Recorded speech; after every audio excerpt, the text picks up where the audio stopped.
কখনো হয়তো আপনি অন্যের দিকে তাকান এবং আপনি বলেন আমার চেয়ে তাদের জীবন অনেক সহজ, কিন্তু আপনি জানেন না আল্লাহ তাদের আসলে কি অসুবিধা দিয়েছেন। এটি আপনার কাছে অদৃশ্য। প্রত্যেকেরই সমস্যা আছে, প্রত্যেকেরই চ্যালেঞ্জ আছে।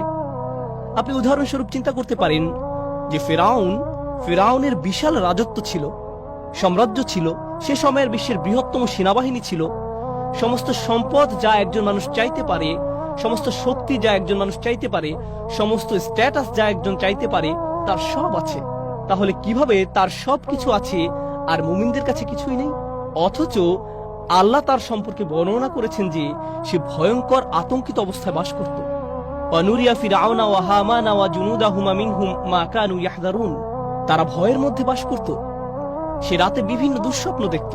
সে কোনো কিছুতেই শান্তি পেত না। কখনো কখনো মানুষের কাছে বস্তুগত জিনিস থাকে, কিন্তু তাদের মনে শান্তি নেই। কখনো কখনো মানুষের